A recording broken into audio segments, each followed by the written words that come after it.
Kumusta mga ka-daily?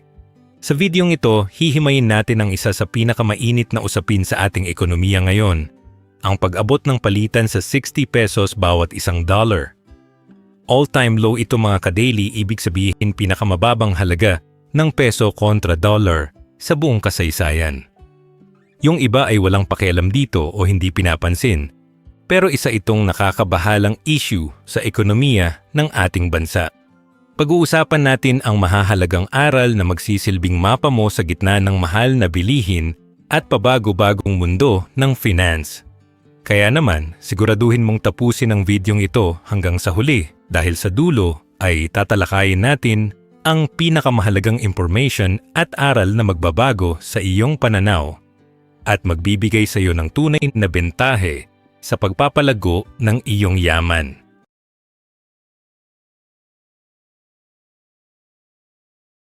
Bago natin simulan, paki-like naman ng video nating ito dahil malaking tulong na po yan sa mga content creator na kagaya namin. Maraming salamat po. Ang tunay na kahulugan ng 60 pesos per dollar na palitan at ang epekto nito sa iyong bulsa. Kapag narinig mo sa balita na ang palitan ng pera ay umabot na sa 60 pesos bawat isang dollar, hindi lang ito basta numero sa screen ng television o post sa social media na dapat nating baliwalain mga ka-daily. Ang simpleng definition nito ay mas maraming Philippine peso na ang kailangan nating ibigay para lang makakuha ng isang US dollar, at ang paggalaw na ito ay may direktang koneksyon sa kung paano tayo namumuhay araw-araw.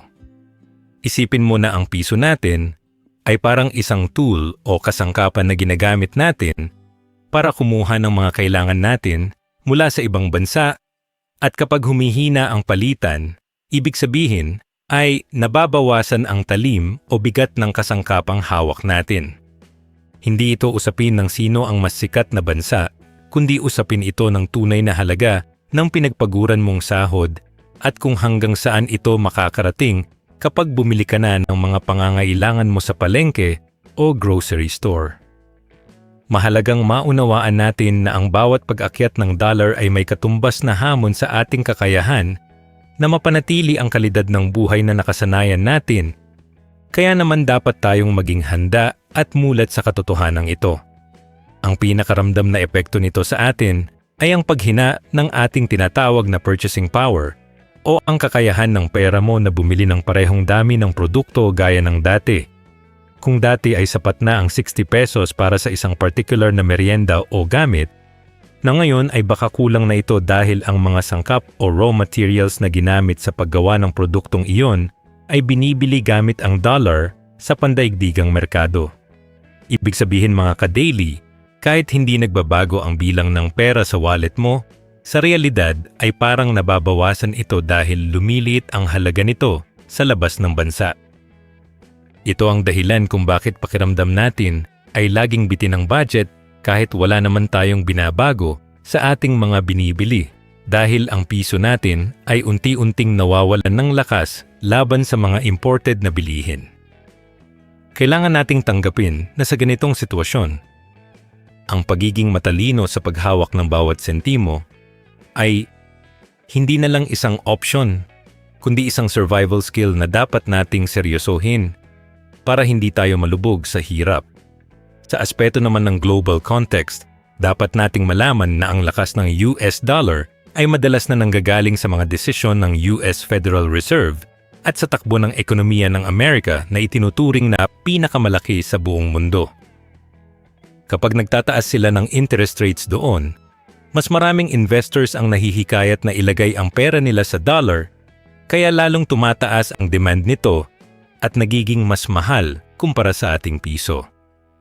Hindi lang ang Pilipinas ang dumaranas nito dahil maraming bansa rin ang apektado. Pero tayo ay mas sensitibo dahil marami tayong inaangkat na gamit at pagkain mula sa ibang bansa na kailangang bayaran gamit ang dollars. Ang pag-unawa sa ganitong malaking picture ay makakatulong sa atin na huwag basta-basta magreklamo kundi tingnan ang sitwasyon bilang isang cycle ng ekonomiya na kailangan nating malampasan ng may tamang diskarte.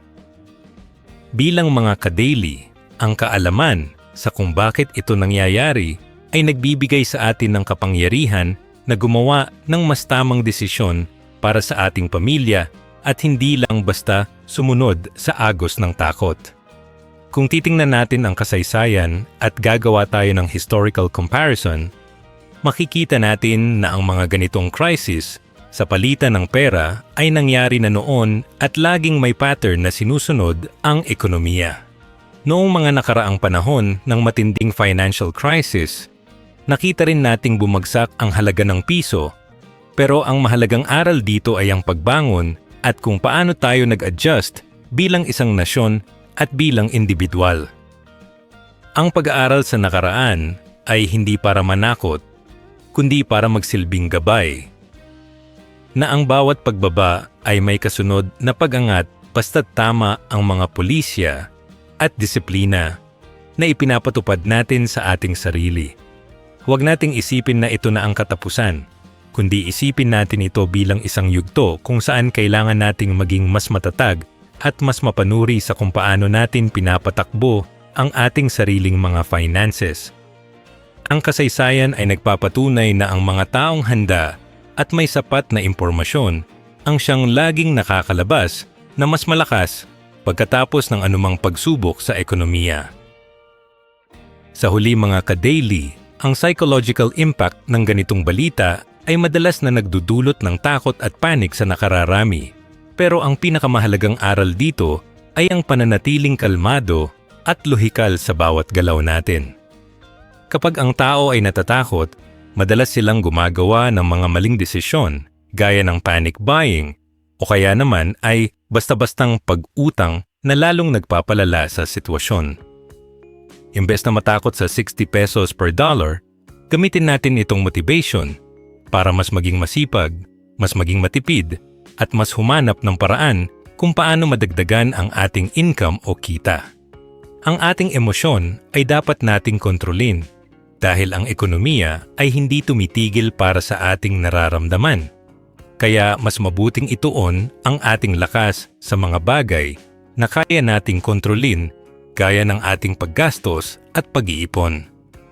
Tandaan ninyo na ang bawat krisis ay may dalang oportunidad para sa mga taong marunong tumingin ng malalim at handang harapin ang realidad ng may positibong mindset at konkretong plano para sa hinaharap. Aral number 2. Ang epekto ng mataas na dollar sa presyo ng iyong mga bilihin at ang inflation connection. Ang isa sa pinakadirektang epekto ng palitang 60 pesos bawat isang dollar ay ang tinatawag nating import dependence, kung saan ang Pilipinas ay umaasa sa ibang bansa para sa ating supply ng langis, kuryente at transportasyon. Dahil ang krudo at petrolyo ay binabayaran gamit ang international currency na dollar, bawat sentimong itataas nito ay nangangahulugan din ng pag-akyat ng presyo sa ating mga gasolinahan dito sa bansa. Kapag tumaas ang presyo ng diesel at gasolina, asahan na natin mga ka-daily na susunod na hihingal ang presyo ng pamasahe at ang bayad sa kuryente dahil marami sa ating mga power plants ay gumagamit din ng imported na fuel.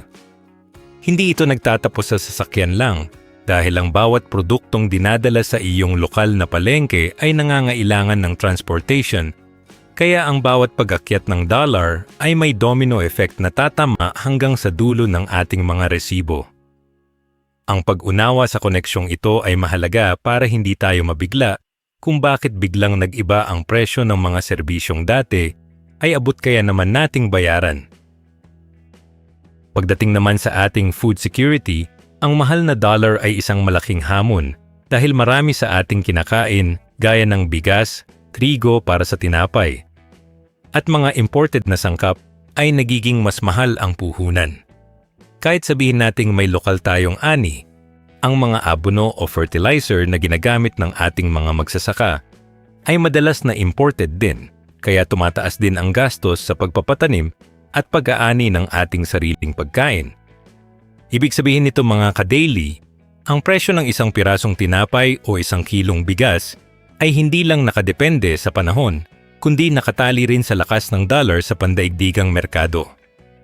Kapag mas mahal ang importasyon ang mga kumpanya ay napipilitang ipasa ang dagdag na gastos na ito sa ating mga mamimili upang hindi sila malugi sa kanilang operasyon. Ito ang dahilan kung bakit ang ating budget para sa pagkain ay tila laging kinakapos dahil ang bawat subo natin ay may kasamang kwento ng pandaigdigang palitan ng pera na hindi natin direktang nakikita pero ramdam natin sa ating sikmura. Dito rin papasok ang tinatawag nating supply chain ripple effect, kung saan pati ang mga produktong gawa mismo sa ating komunidad ay nadadamay sa pagtaas ng presyo dahil sa logistics at packaging materials. Halimbawa, ang plastic na ginagamit sa pagbalot ng iyong paboritong chichirya o ang lata ng iyong sardinas ay maaaring gawa sa materyales na binili pa sa ibang bansa gamit ang dollar. Ang paggalaw ng mga produkto mula sa factory patungo sa mga malalayong probinsya ay gumagamit ng matruck na nangangailangan ng mahal na krudo. Kaya kahit ang gulay na galing sa bundok ay nagiging mas mahal pagdating sa Maynila, ang bawat sangkap ng ating ekonomiya ay magkakakabit at ang dollar ang nagsisilbing lubricant o langis na nagpapatakbo sa makinang ito. Kaya kapag naging mailap o mahal ang langis na ito, bumabagal at bumibigat ang takbo ng lahat. Bilang mga ka-daily, kailangan nating maintindihan na ang inflation ay hindi lang basta pag-akyat ng presyo, kundi resulta ito ng isang mahabang kadena ng gastos na nagsisimula sa labas ng ating bansa. Isang mapanlinlang na epekto rin nito na dapat nating bantayan ay ang tinatawag na shrinkflation, kung saan ang presyo ng bilihin ay nananatiling pareho, pero ang laki o dami nito ay unti-unti nang nababawasan. Marahil ay napapansin ninyo mga ka-daily na ang paborito ninyong instant noodles o kape ay tila mas kaunti na ang laman o ang laki ng pandesal ay tila lumiit kumpara noong nakaraang taon kahit pareho pa rin ang bayad ninyo. Ginagawa ito ng mga manufacturer para hindi masyadong mabigla ang mga tao sa pagtaas ng presyo, pero sa katunayan ay mas mahal na ang binabayaran mo bawat gramo ng produktong nakukuha mo. Ito ay isang uri ng hidden inflation na madalas nating hindi napapansin sa unang tingin pero malaki ang epekto sa ating kabuuang konsumo sa loob ng isang buwan. Dapat tayong maging mas mapanuri sa mga labels at timbang ng ating binibili dahil ang 60 pesos per dollar ay nagtutulak sa mga negosyo na maging malikhain sa pagtitipid, minsan sa kapakanan ng dami ng ating nakukuha. Bilang huling depensa, ang ating Bangko Sentral ay maaaring magpatupad ng pagtaas sa interest rates upang labanan ang mabilis na pag-akyat ng inflation, at ito ay may direktang tama sa mga may utang o balak mag-loan. Kapag tumaas ang interest rates, nagiging mas mahal ang humiram ng pera sa bangko para sa bahay, sasakyan o credit card dahil sinusubukan ng gobyerno na palamigin ang paggastos ng mga tao para bumagal ang pagtaas ng presyo ng bilihin. Ibig sabihin mga ka-daily, ang iyong monthly amortization o hulog sa utang na may floating interest ay maaring tumaas, na lalong magpapasikip sa iyong buwanang budget. Ang connection ng dollar, inflation, at interest rates ay isang cycle na kailangang malaman ng bawat Pilipino para makapaghanda tayo sa mga posibleng pagbabago sa ating mga bayarin. Ang pagiging alerto sa mga balitang ito ay makakatulong sa atin na mag-adjust ng maaga at hindi basta-basta magpabigla-bigla sa mga gastusing hindi natin inaasahan sa hinaharap.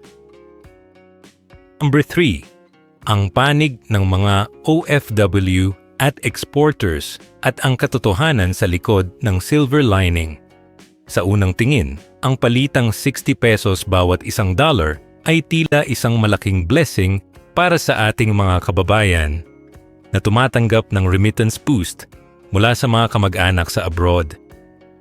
Isipin mo mga ka-daily, kung dati ay 55 piso lang ang kapalit ng bawat isang dollar na ipinapadala ni tatay o nanay, ngayon ay may dagdag na 5 piso na agad bawat dollar nang wala silang ginagawang extra na trabaho.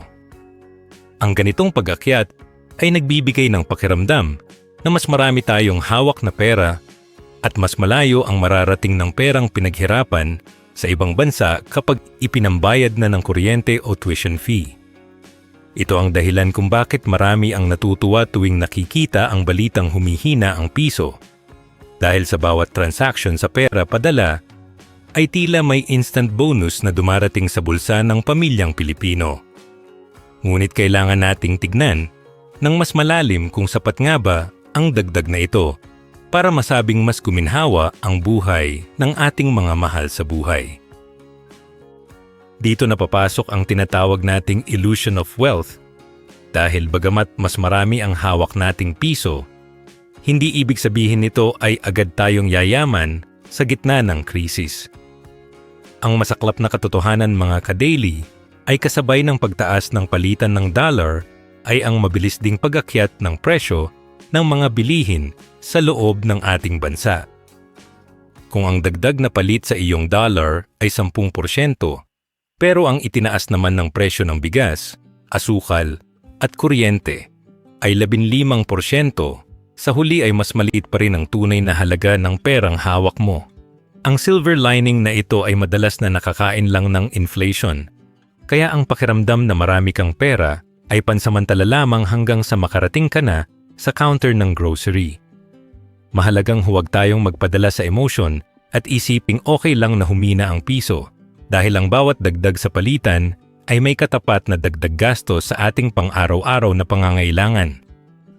Sa kabilang banda, mayroon ding export advantage na nakukuha ang ating bansa kapag mas mataas ang halaga ng dollar dahil nagiging mas attractive ang ating mga local products sa mga foreign buyers.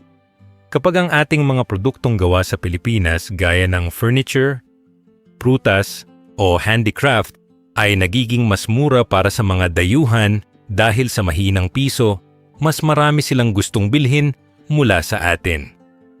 Ito ay magandang balita para sa ating mga lokal na negosyante at magsasaka na nagbebenta sa labas ng bansa dahil maaari silang makakuha ng mas malaking volume ng orders.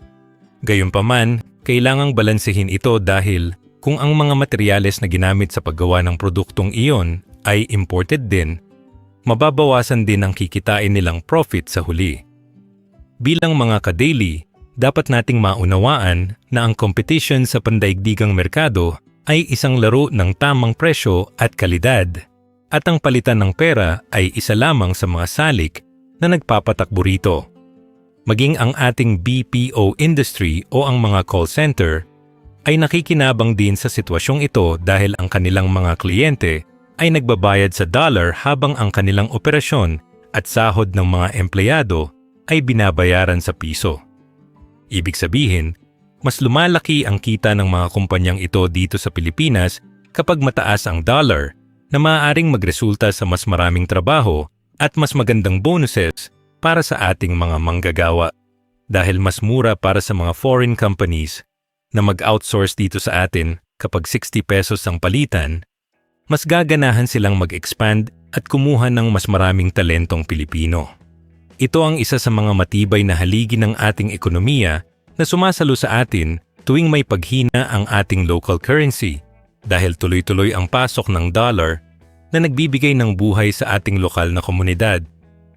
Ang ganitong daloy ng pera ay nakakatulong upang hindi tuluyang bumagsak ang ating kakayahan na gumastos at bumili ng mga kailangan natin sa araw-araw.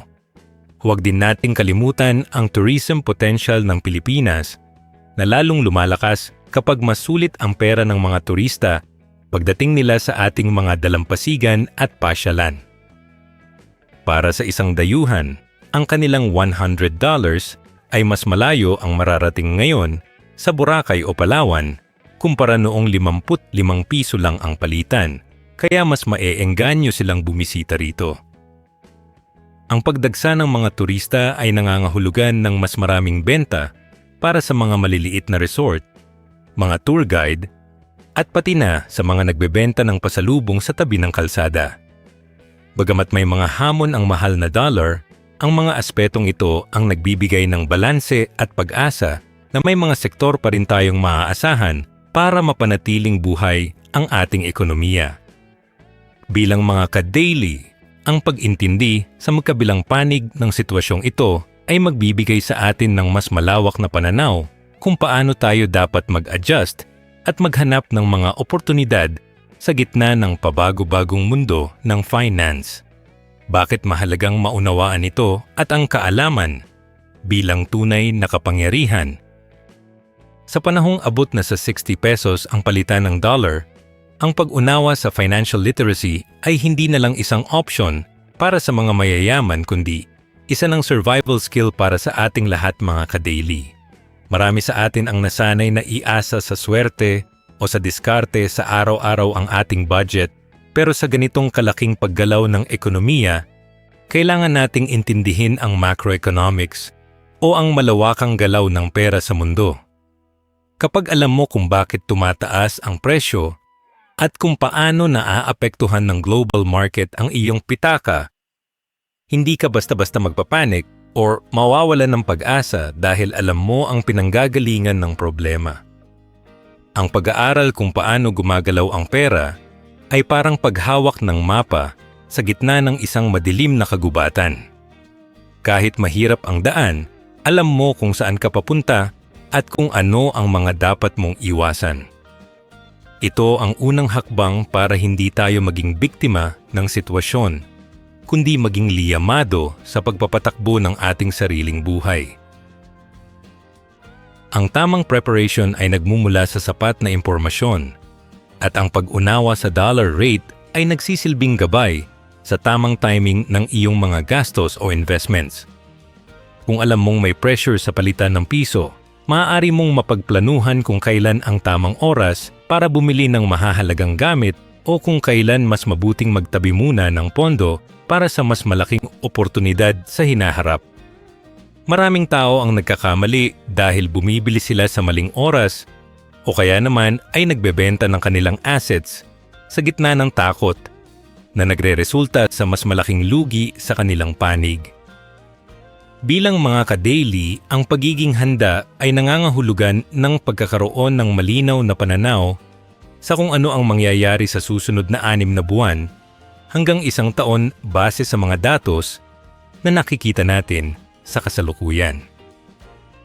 Ang kaalaman sa takbo ng dollar ay nagbibigay sa iyo ng kakayahan na mag-isip ng advance at hindi lang basta sumasabay sa kung ano ang uso o sabi-sabi ng iba.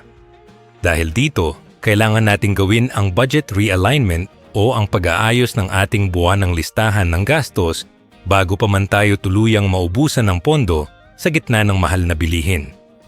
Hindi sapat na alam nating mahal ang bilihin.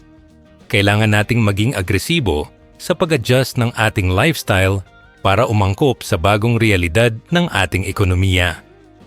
Maaaring kailanganin nating bawasan ang mga unnecessary subscriptions o kaya naman ay humanap ng mas murang alternatibo sa mga produktong dati nating binibili nang hindi nag-iisip.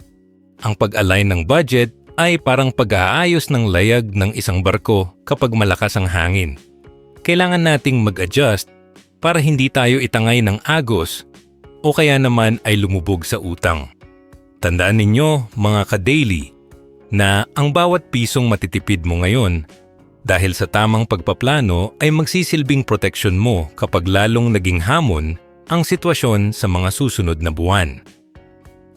Dapat din nating matanto na ang ating personal finances ay direktang konektado sa national concern, gaya ng panlabas na utang ng ating bansa na binabayaran din gamit ang dollar.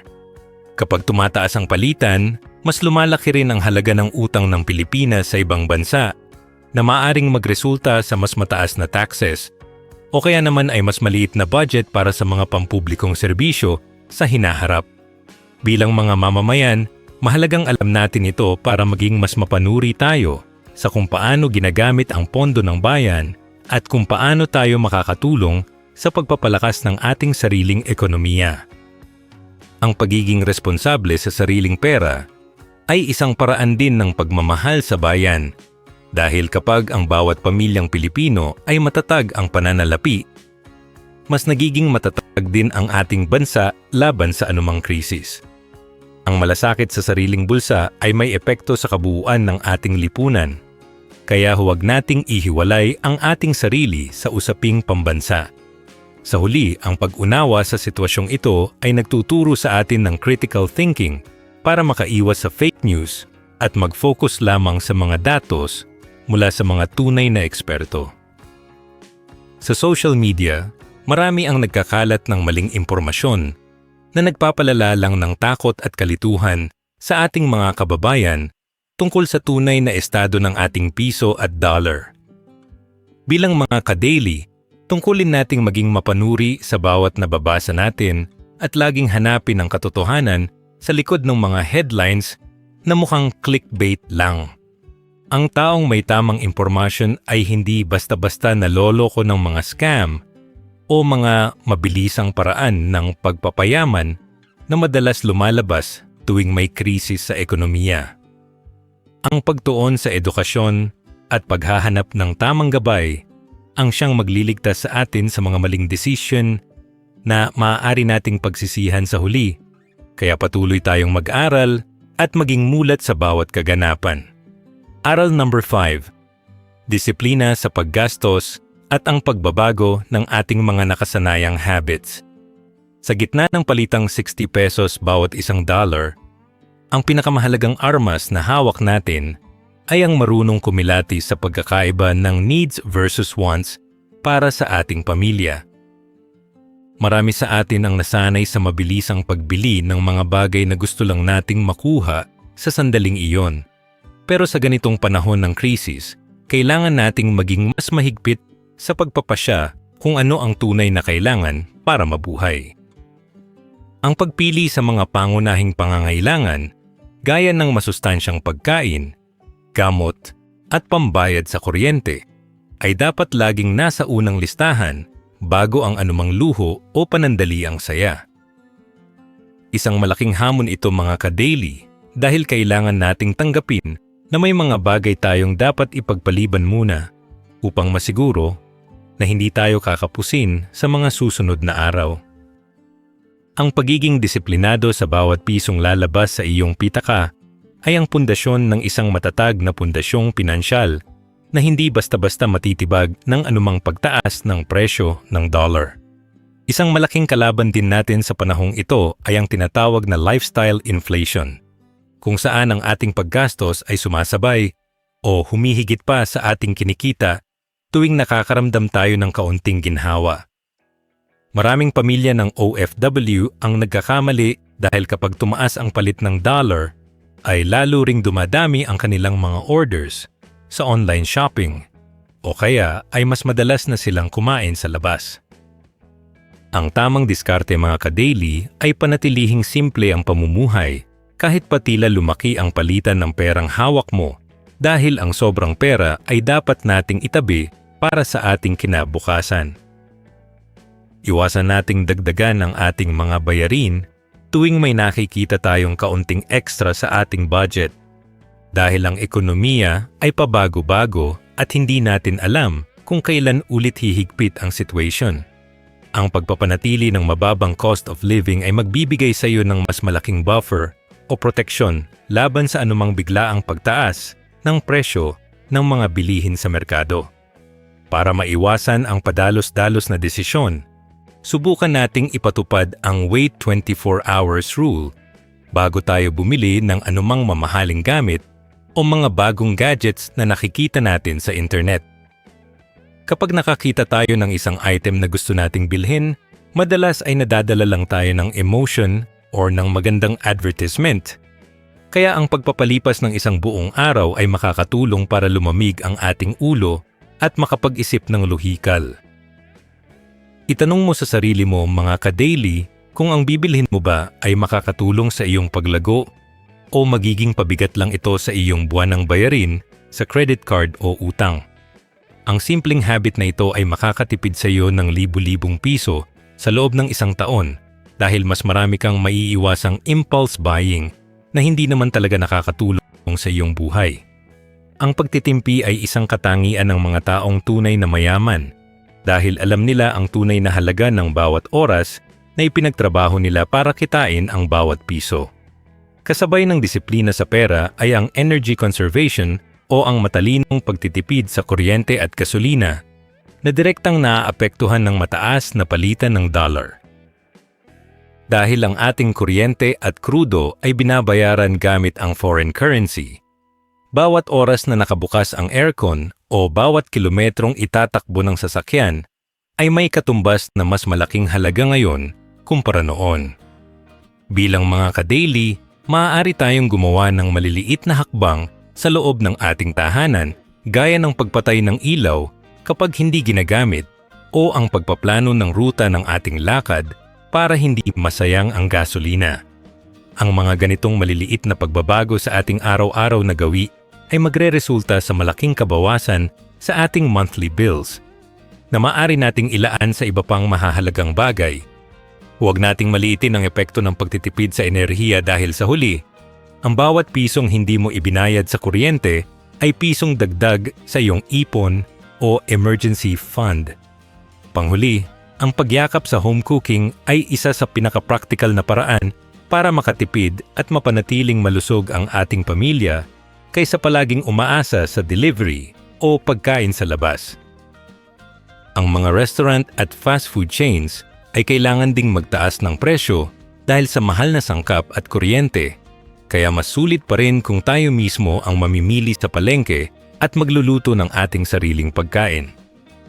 Bukod sa mas nakakatipid tayo, nasisiguro pa natin na malinis at masustansya ang bawat subo ng ating mga anak, na isang paraan din para makaiwas sa sakit at dagdag na gastos sa ospital. Ang pagbabago ng habit na ito, mga ka-daily, ay hindi lang tungkol sa pera, kundi tungkol din sa pagpapahalaga sa oras na kasama ang pamilya habang nagsasalo-salo sa simpleng handaan. Ang tunay na pag-unlad ay nagsisimula sa ating mga kusina, kung saan ang disiplina at pagmamahal ay nagkakaisa para itaguyod ang isang mas magandang kinabukasan para sa lahat. Aral number 6. Ipon at Emergency Fund. Bilang proteksyon sa gitna ng krisis sa ekonomiya. Sa mundong pabago-bago ang palitan ng pera, ang pagkakaroon ng 6-month buffer or emergency fund ay hindi lang basta mungkahi kundi isang matibay na taming na magliligtas sa iyo sa oras ng kagipitan. Ang ideal na ipon ay dapat sapat para mabayaran ang lahat ng iyong gastos sa loob ng 6 na buwan kung sakaling mawalan ka ng trabaho o magkaroon ng hindi inaasahang problema sa negosyo. Isipin mo, mga ka-daily, kung ang monthly expenses mo ay 20,000 pesos, dapat ay meron kang hindi bababa sa 120,000 pesos na nakatabi at madaling makuha o liquid.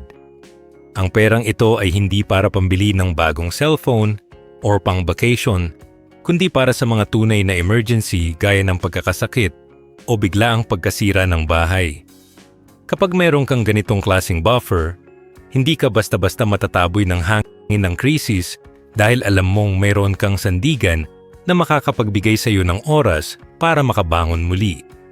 Para mas mabilis lumago ang iyong itinatabing pera, mainam na gamitin ang mga high-yield savings accounts sa mga digital banks na nag-aalok ng mas mataas na interest kumpara sa mga tradisyonal na bangko. Sa kasalukuyan, marami tayong options na nagbibigay ng interest rate na umaabot ng 4 hanggang 6% bawat taon, na malaking tulong para kahit papaano ay makasabay ang iyong ipon sa bilis ng inflation. Ang kagandahan sa mga digital banks na ito, mga sa ka-daily, ay madali silang i-access gamit ang iyong smartphone at madalas ay walang maintaining balance na kailangang intindihin. Siguraduhin lang na ang pipiliin mong bangko ay rehistrado sa Bangko Sentral ng Pilipinas at insured ng PDIC para kampante ka na ligtas ang bawat sentimong pinaghirapan mo. Ang matalinong pagpili kung saan ilalagay ang iyong ipon ay isang paraan para masigurong hindi lang natutulog ang pera mo kundi unti-unti rin itong nagtatrabaho para sa iyo. Isang mabisang paraan para maging consistent sa pag-iipon ay ang paggawa ng Ipon Challenge, kung saan magtatabi ka ng isang fixed percentage ng iyong kita bago ka pa man magsimulang gumastos para sa iyong mga bills. Marami sa atin ang nagkakamali dahil nag-iipon lang sila kung ano ang matitira sa kanilang sahod, Pero ang katotohanan ay madalas na walang natitira dahil sa dami ng ating bayarin. Ang tamang formula mga ka-daily ay income minus savings equals expenses, kung saan ituturing mo ang iyong ipon bilang isang bill na kailangang bayaran sa iyong sarili bawat buwan. Kahit magsimula ka lang sa 5 o 10% ng iyong kinikita, ang mahalaga ay mabuo mo ang habit o gawin ng pagtatabi ng regular. Sa paglipas ng panahon, magugulat ka na lang na ang maliliit na halagang ito ay lumaki na at nakabuo na ng isang matibay na pundasyon para sa iyong pamilya. Kasabay ng pag-iipon ay ang tamang debt management kung saan dapat nating iwasan ang pagkuha ng mga bagong utang, lalo na ang mga may floating interest rates na maaaring tumaas anumang oras. Sa panahong mahal ang dollar at mataas ang inflation, ang mga bangko ay madalas na nagtataas din ng kanilang interest, kaya ang utang na akala mo ay maliit lang ay maaaring lumobo at maging pabigat sa iyong budget. Kung mayroon kang mga kasalukuyang utang, subukang bayaran muna ang mga may pinakamataas na interest para hindi ka lalong mabaon sa mga penalties at charges. Bilang mga ka-daily, ang pagiging malaya sa utang ay ang pinakamagandang investment na maaari mong gawin dahil binibigyan ka nito ng peace of mind o kapanatagan ng loob sa gitna ng anumang krisis. Ang disiplina sa hindi pangungutang para sa mga bagay na hindi naman kailangan ay isang malaking hakbang tungo sa tunay na financial freedom na inaasam nating lahat. Panghuli, huwag nating kalimutan ang insurance protection, gaya ng health insurance, upang hindi magalaw ang iyong pinaghirapang ipon kung sakaling may magkasakit sa pamilya. Maraming tao ang nawawalan ng lahat ng kanilang naipon sa loob ng maraming taon dahil lang sa isang biglaang pagkakaospital na hindi nila napaghandaan.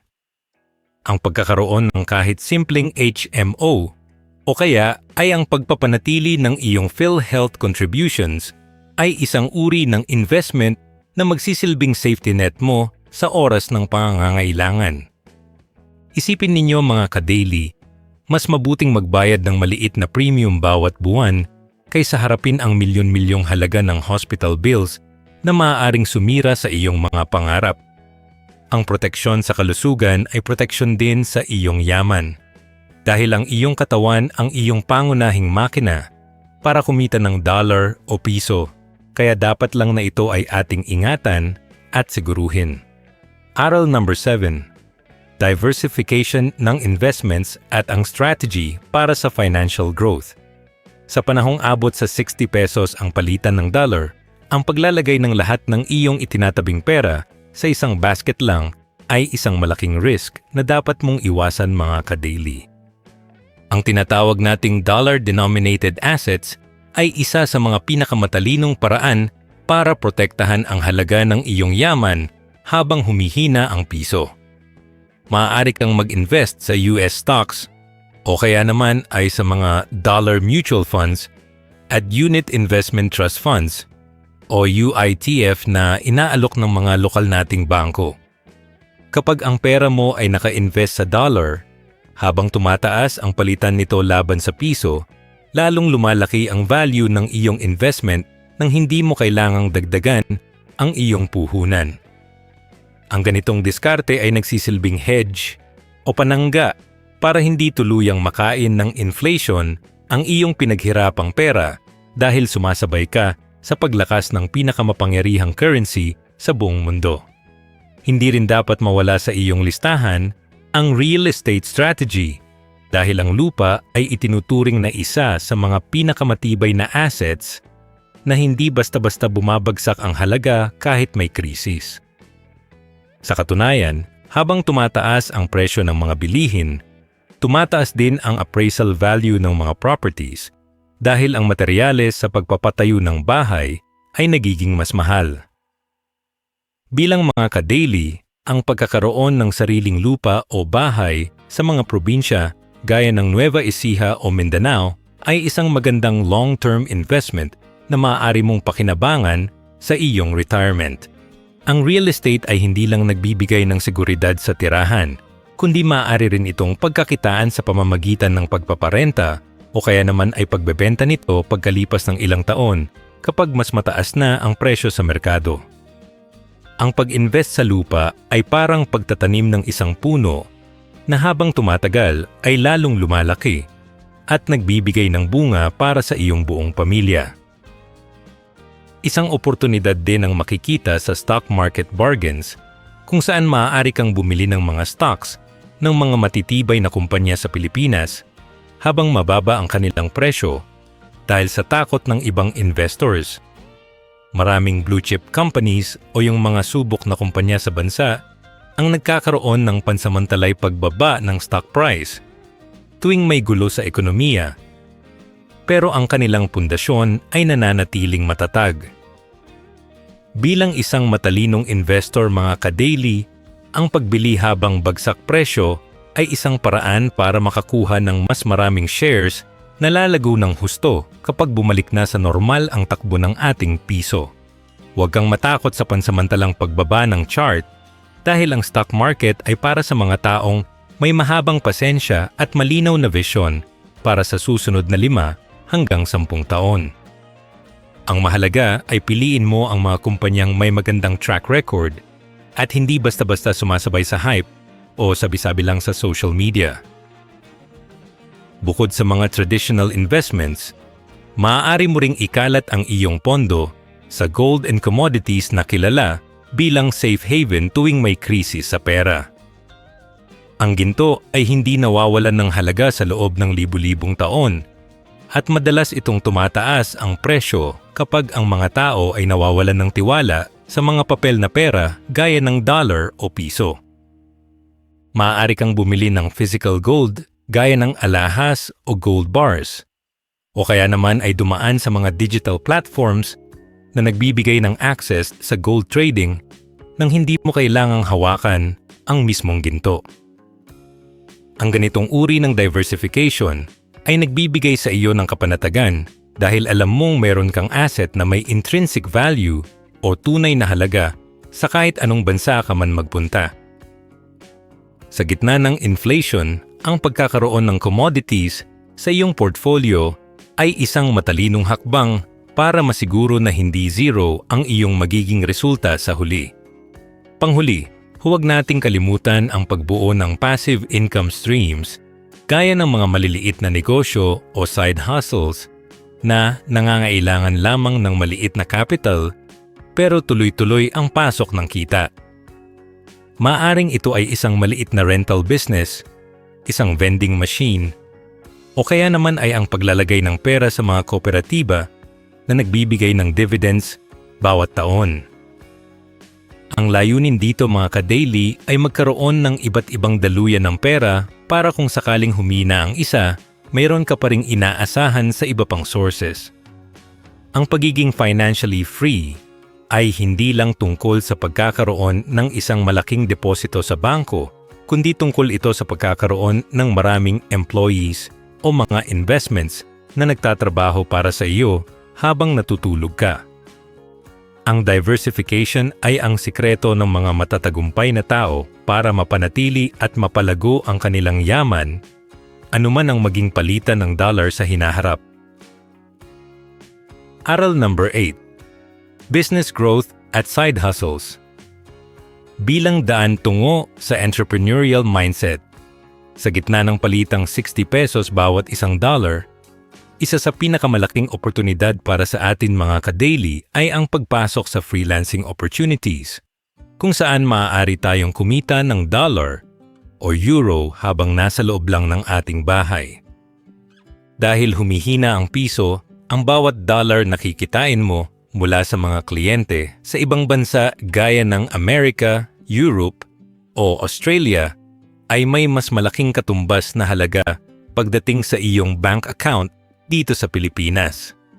Maraming online platforms gaya ng Upwork, Freelancer, or Fiverr kung saan maaari mong i-alok ang iyong galing sa virtual assistants, graphic design, writing, o video editing para sa mga foreign business owners. Ang pagkakaroon ng ganitong side hustle ay hindi lang dagdag na kita kundi nagsisilbing natural na proteksyon o hedge laban sa inflation. dahil ang pinagkukunan mo ng pera ay ang mas malakas na currency. Ito ang panahon para gamitin ang iyong mga skills at internet connection para maging isang global worker na kumikita ng dollar pero gumagastos lang ng piso sa araw-araw. Dapat din nating tignan ang potential ng value-added agriculture bilang suporta sa ating mga lokal na magsasaka at para na rin mabawasan ang ating pag-asa sa mga mahal na imported na produkto. Kung ang dollar ay mahal, ang mga produktong galing sa ibang bansa ay lalong nagiging hindi abot kaya ito na ang tamang oras para tangkilikin at pagandahin ang ating sariling mga ani mula sa Nueva Ecija hanggang sa Mindanao. Maaari tayong magtayo ng mga maliliit na negosyo na nagpoproseso ng mga lokal na prutas, gulay o kape para maging mga finished products na pwedeng ibenta sa mas mataas na presyo sa mga syudad. Bilang mga ka-daily, ang pagsuporta sa local ay hindi lang pagpapakita ng pagmamahal sa bayan, kundi isang matalinong desisyong pinansyal para mapanatiling umiikot ang pera sa loob ng ating sariling komunidad. Ang pagpapalakas sa ating agrikultura ay ang susi para magkaroon tayo ng food security at hindi tayo basta-basta magpabigla-bigla sa bawat paggalaw ng palitan ng dollar sa labas.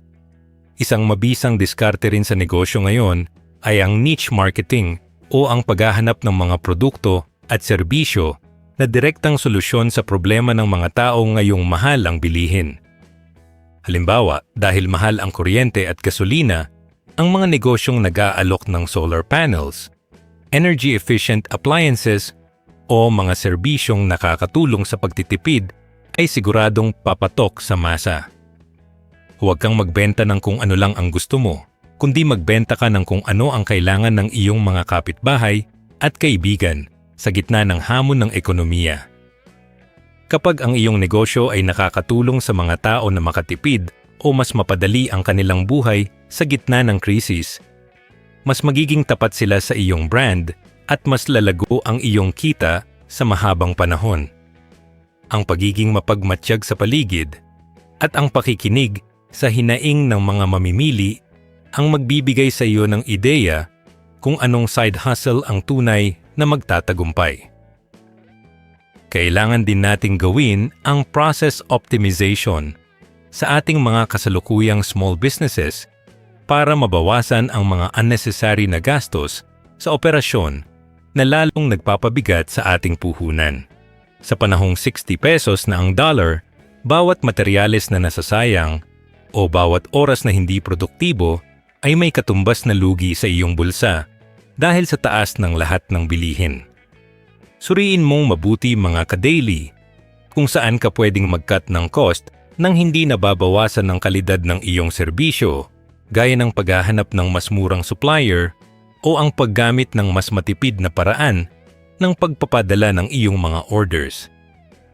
Ang pagiging efficient ay isang mahalagang katangian ng isang matagumpay na negosyante dahil sa dulo ng araw, hindi lang sa laki ng benta nasusukat ang tagumpay, kundi sa laki ng natitirang profit pagkatapos ng lahat ng bayarin.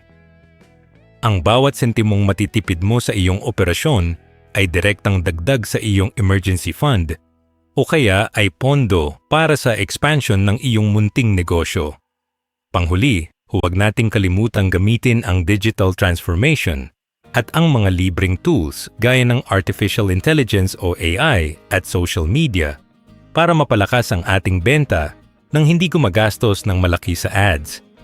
Maaari mong gamitin ang mga AI tools para sa paggawa ng mga scripts, captions, o graphics para sa iyong Facebook page o TikTok shop nang hindi na kailangang kumuha ng mamahaling ahensya. Ang internet ay pantay-pantay na field para sa lahat, kaya kahit maliit ka lang na negosyo ay maaari kang makipagsabayan sa malalaking kumpanya basta't marunong kang gumamit ng tamang teknolohiya. Bilang mga ka-daily, ang pagkakaroon ng entrepreneurial mindset ay nangangahulugan ng pagiging malikhain at maparaan sa paggamit ng lahat ng resources na nasa paligid natin.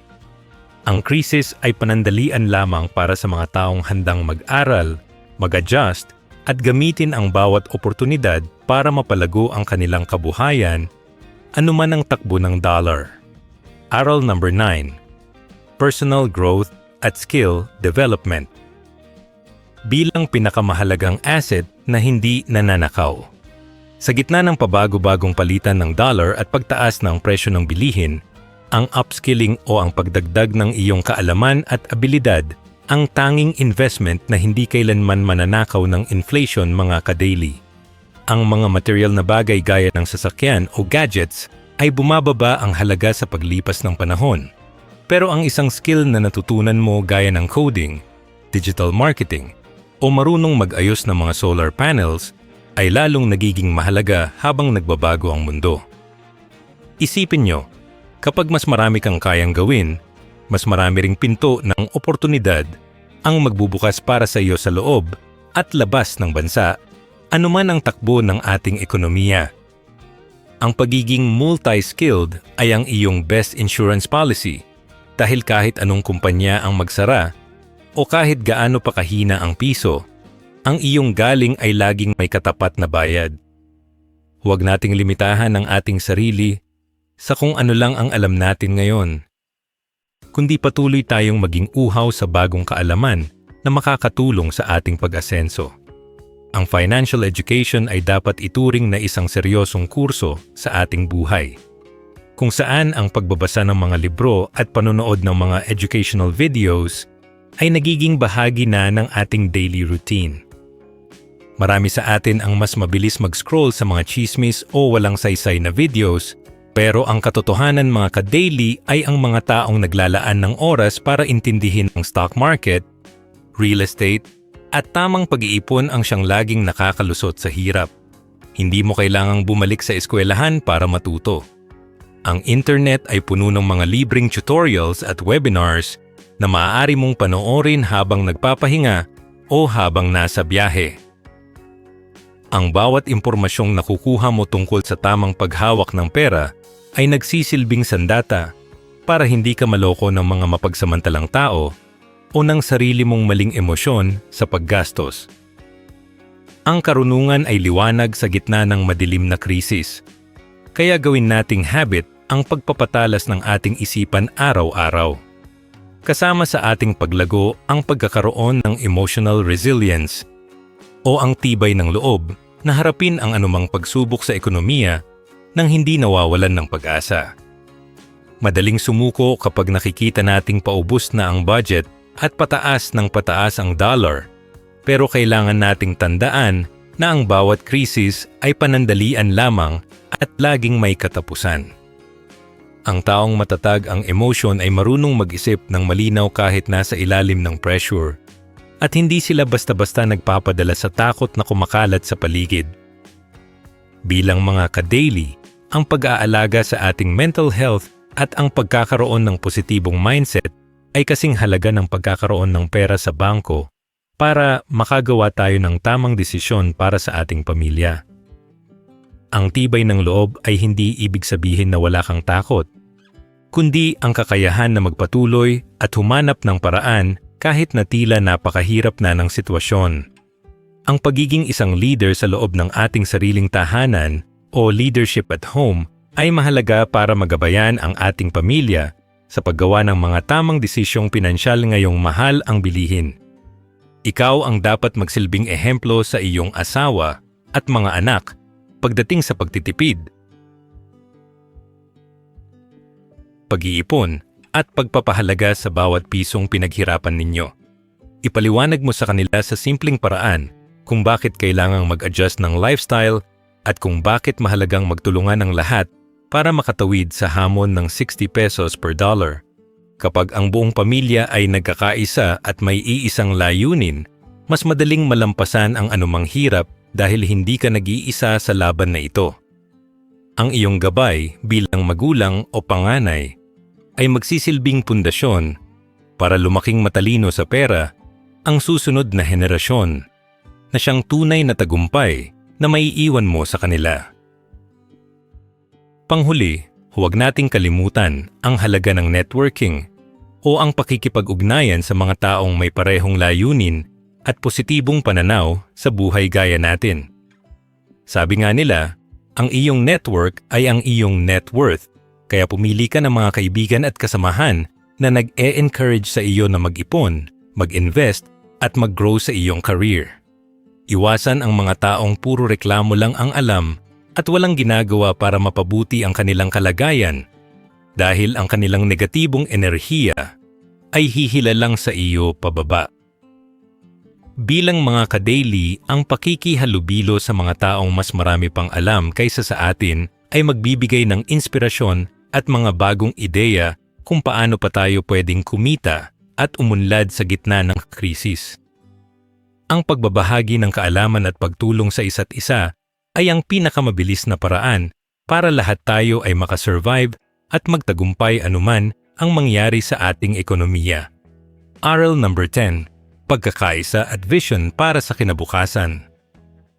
Bilang sandigan ng Filipino spirit.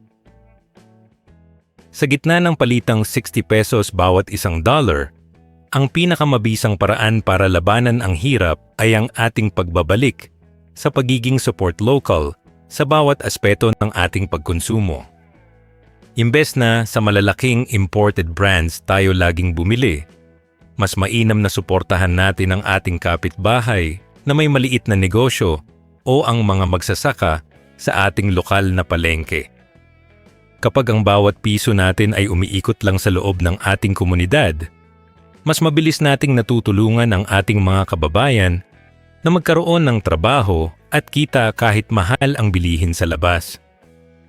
Ang pagpili sa gawang Pilipino ay hindi lang pagpapakita ng pagmamahal sa bayan, kundi isang matalinong economic move para mapanatiling buhay ang ating sariling mga industriya. Bilang mga ka-daily, ang bawat pagbili natin sa lokal ay isang boto para sa pag-unlad ng ating sariling ekonomiya at proteksyon laban sa sobrang pag-asa sa mga dayuhang produkto. Isang mahalagang hakbang din ang pagsali o pagbuo ng mga community cooperatives kung saan ang bawat miyembro ay nag-aambag ng maliit na puhunan para sa isang mas malaking proyekto na pakikinabangan ng lahat. Sa pamamagitan ng kooperatiba, mas madaling makakuha ng pondo ang mga maliliit na negosyante at mas malaki ang dividends o balik ng pera sa bawat miyembro kumpara sa normal na pag-iipon lang. Ang pagkakaisa sa pera ay nagbibigay sa atin ng mas malakas na bargaining power sa pagbili ng mga supplies o sa pagbebenta ng ating mga produkto sa mas magandang presyo. Huwag nating isipin na tayo ay nag-iisa sa laban na ito dahil sa pagtutulungan ng bawat pamilya sa isang barangay.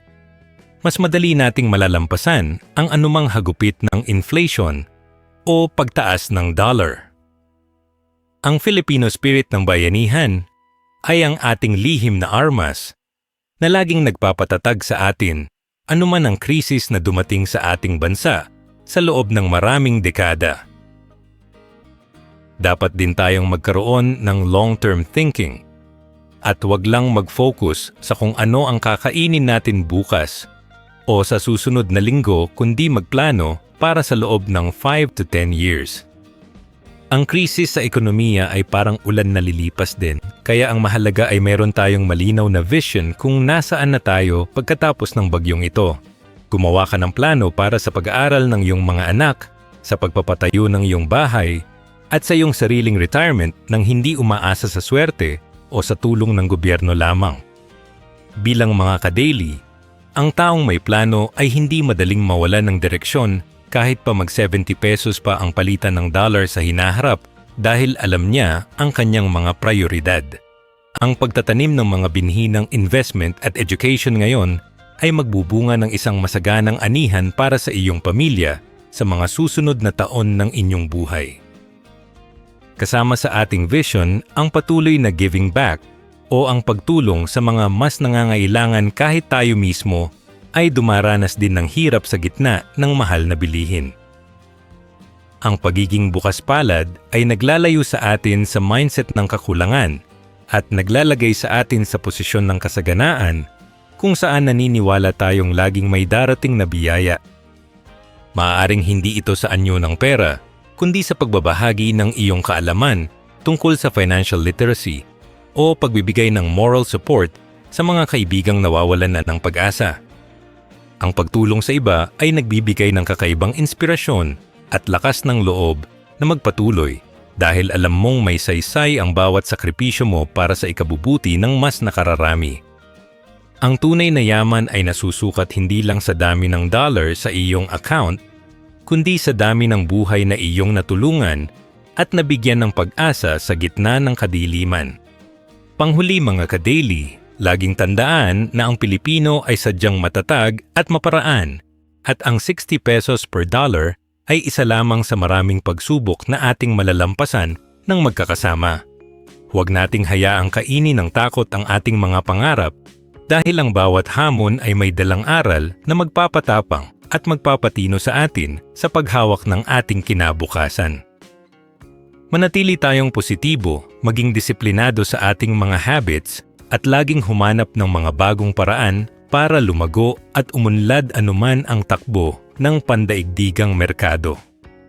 Ang ating vision para sa isang masaganang Pilipinas ay nagsisimula sa tamang desisyon ng bawat isa sa atin sa loob ng ating sariling mga tahanan. Kaya naman mga ka-daily, ituloy lang natin ang laban ng may talino at pagmamahal dahil sa huli, tayo pa rin ang magtatagumpay at makakamit ang buhay na ating pinapangarap para sa ating pamilya. Sa pagtatapos ng ating talakayan, mga ka-daily, tandaan ninyo na ang palitang 60 pesos bawat isang dollar ay hindi dapat maging dahilan ng ating paghinto, kundi ito ay isang hudyat para tayo ay mas maging mapanuri at madiskubre ang ating tunay na galing. Ang pinakamahalagang aral na dapat ninyong baunin ay ang katotohanang ang inyong pinakamalaking asset ay hindi ang pera sa bangko, kundi ang inyong kaalaman, disiplina at kakayahang umangkop sa anumang pagbabago sa mundo. Ang krisis ay panandalian lamang, pero ang mga tamang habits sa pag-iipon, pag-invest at pag-upskill na binuo ninyo sa gitna ng hirap ay magsisilbing pundasyon ng inyong panghabambuhay na kasaganahan. Huwag hayaang kainin ng takot ang inyong mga pangarap. Sa halip, gamitin itong motibasyon para mas magsumikap at magtulungan. Tayong mga Pilipino ay subok na sa anumang unos at sa tamang mindset, sabay-sabay nating lalamsan ang hamon na ito tungo sa isang mas matatag at mas mayamang kinabukasan para sa ating pamilya. Paki-like ang videong ito kung nagustuhan ninyo. Mag-comment sa baba kung ano ang natutunan nyo dito. At para sa mga iba pang content like this, mag-subscribe kayo sa ating YouTube channel ang The Filipino Daily. Maraming salamat.